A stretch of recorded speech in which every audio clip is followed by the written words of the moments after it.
So welcome to our presentation about the Consulting Rosarian mission. A couple of little things here. If you're going to become a Consulting Rosarian, this is what it's all about. And when you see the bolt, make a note. If you're taking the test, there are points that you should remember. Some of them may be on the test. There's two, I think, that aren't on the test, but they're important for you to remember. So make a note of those things. You'll see this little symbol as we work through the presentation. And before I start talking about expectations, I want to talk to you about the Consulting Rosarian Code, which is in the revised manual on page 1-2. And it says that you accept the honor of the official appointment as a Consulting Rosarian of the American Rose Society for your district, and that you pledge your earnest efforts towards the increase and stimulation of membership in the ARS in cooperation with the district director, that you will uphold the highest standards of our American Rose Society in inspiring a love and appreciation of roses, their culture, and exhibition. The aims and purposes of the American Rose Society shall be foremost in your mind in promoting and forming new rose societies, securing new members, and serving present members and anyone interested in roses. That you recognize and accept the responsibility of this post as well as the privilege of service. So bear in mind that the Consulting Rosarian and Master Rosarian are designations. They're not awards. You earn them, you get them, and you work with them. So now we're going to move on to what the expectations are of being a Consulting Rosarian. The first one is to inspire the love and appreciation of roses. To teach the culture, growing of roses, and about exhibition. Be acquainted with what is new and share that with other people. And encourage people to grow roses. Grow a few roses of each type and invite people to see how they do in your area. Share your enthusiasm. But there is a caveat to all of this. You do not have to exhibit roses to be a Consulting Rosarian. However, you should know something about it in case someone has a question or know someone that you can refer them to. When you commit to being a Consulting Rosarian, you agree to have your contact information available. Please be sure and tell your district Consulting Rosarian chair when that information changes. That way they can continue to send you updates and information. You change your phone number or your email address, they don't have any way to get in touch with you. And don't forget that this rose thing is a hobby. You should enjoy yourself. And if you are enjoying yourself, other people will see that and want to get on board.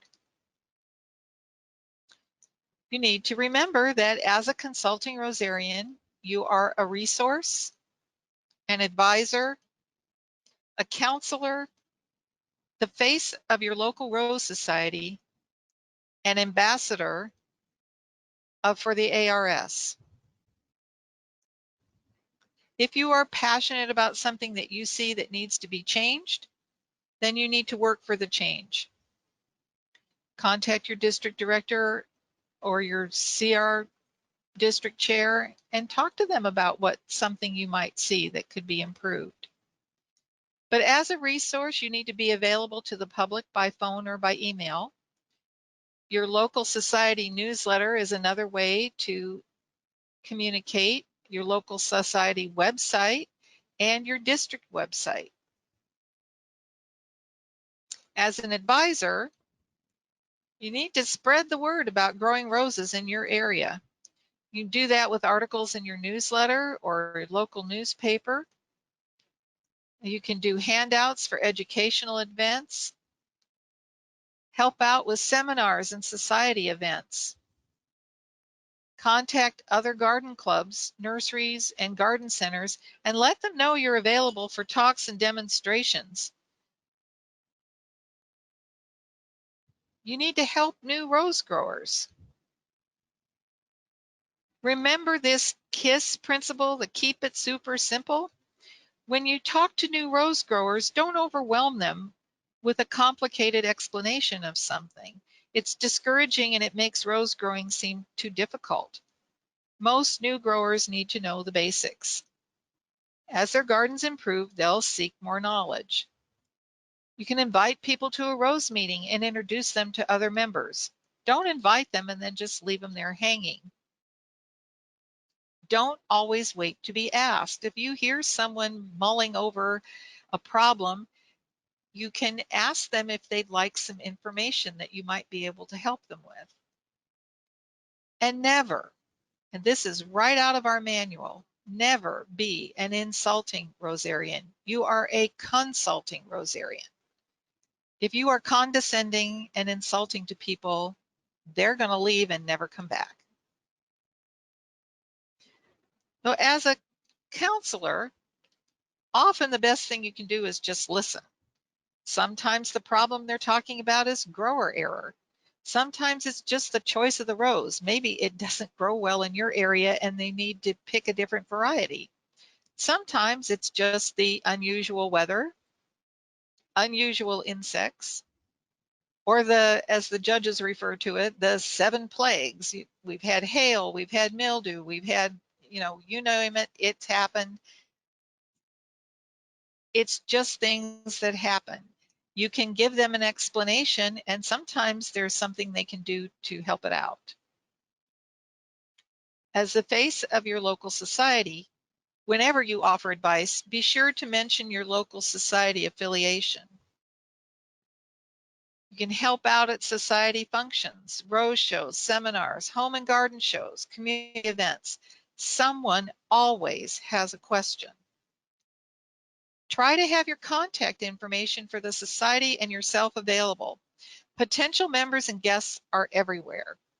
Many rose societies have little cards that they hand out that say, if you have a question about your roses, contact this number or email us at this email address. As an ambassador, you're an ambassador for the American Rose Society. It comes with the Consulting Rosarian title.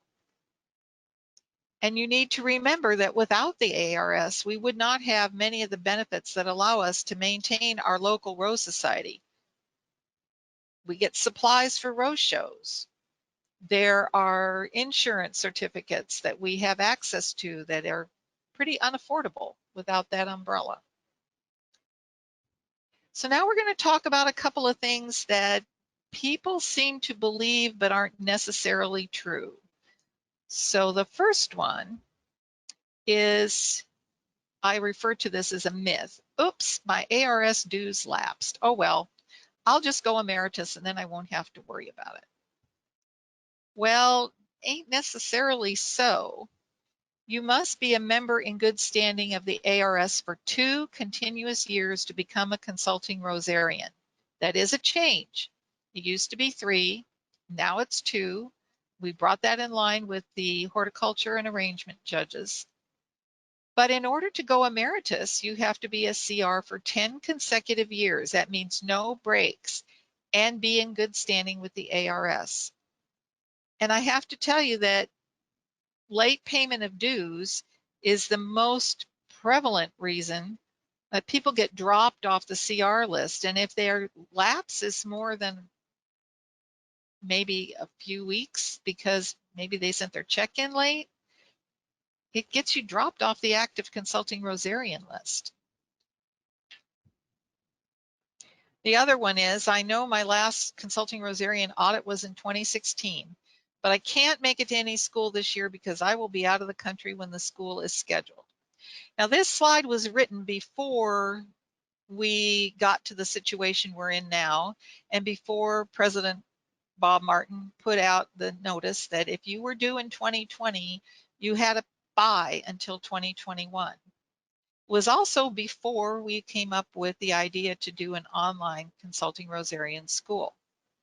But if we didn't have those options, you need to remember that you must attend a consulting Rosarian school /update or obtain 4 approved continuing education credits every 4 years. And the consulting Rosarian has the ultimate responsibility to track their own status. We do our best, the district CR chairs do their best, ARS does their best, but the ultimate responsibility is up to you to keep track. Mileage to a school and blanket extensions, you know, the distance you have to travel to a school is not a sufficient reason to get an extension for your consulting Rosarian applications or for your updates, especially if we can do them online like this. All you have to do is attend. If there are extenuating circumstances, somebody's been sick, you've had to be a caregiver, personal health, you need to talk to your district CR chair. They'll see what they can do to get you an extension, but those are on a case-by-case basis. Here's a big one that we keep hearing about. I want to grow, I being a consulting Rosarian, want to grow a no-spray rose garden. Therefore, I don't have to know anything about garden chemicals to tell other people. Well, ain't necessarily so. A consulting Rosarian should be knowledgeable and supportive of appropriate pest control measures. Whether it's your personal philosophy to use them or not, you still need to know about chemical safety and what's appropriate. And you should know what is and isn't acceptable to use in your area. If I move tomorrow to California, I need to know what in California I'm not allowed to use as a chemical spray. Whether I use it or not is irrelevant. Basic garden safety should also be part of your knowledge base. Using gloves when handling materials that might break the skin and following the chemical safety rules are part of that. Well, I don't have any of the new roses, so I don't need to do roses in review. Wrong. Consulting Rosarians are expected to participate in roses in review. If you don't grow any of the roses, mark the section or the checkbox at the beginning of the session that says, I don't grow any of the roses that are on this list. If you only have one email address per household, you need to put both names on the same report. This information that we gather through Roses in Review is helpful for the handbook for selecting roses, so we really need that information from Roses in Review so that we can share that with the rest of the country. If you have trouble filling out Roses in Review or accessing Roses in Review, contact your district Roses in Review, what did we call them? They're coordinators. And if you don't know who that is, your district director should know, or you can contact somebody at ARS. They should have an idea. I don't have any desire to exhibit in a rose show. Can I still be a consulting Rosarian? Again, consulting Rosarians are not required to exhibit at rose shows. They should be an active ARS member, keep their CR credits current, be an active member of a Rose Society, and have their contact information available. And they are expected to fill out Roses in Review each year, but they do not have to exhibit.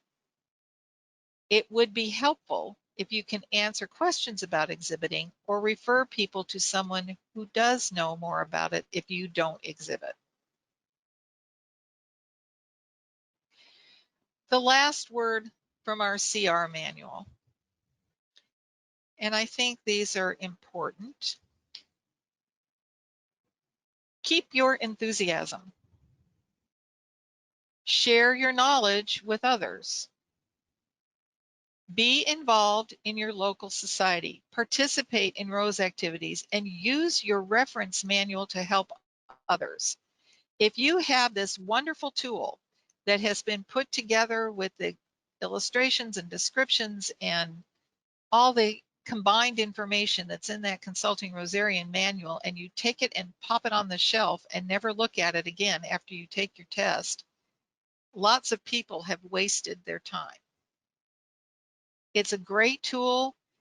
Yours, if you have a printed copy, should have the pages dog-eared and markers for your frequent questions. Don't neglect your manual. You need to promote the love of the rose. And remember to keep it super simple and positive when you're advising others. There's no place for Nelly negatives. You want people to think rose growing is going to be something that they will enjoy, not something they have to dread. And last but not least, Dave and I want to thank all the Consulting Rosarians for your dedication and commitment to this program. Without you, the ARS would be hard pressed to spread the word about our national flower. But not only that, it would make our job a whole lot harder without all the help and support we've gotten for the last couple of years, and we really appreciate it. Please know that you are appreciated. And so from Dave and I, thank you for all your help, and congratulations to those of you who've decided to go to this school. I know you do well, and I look forward to being able to say, welcome aboard.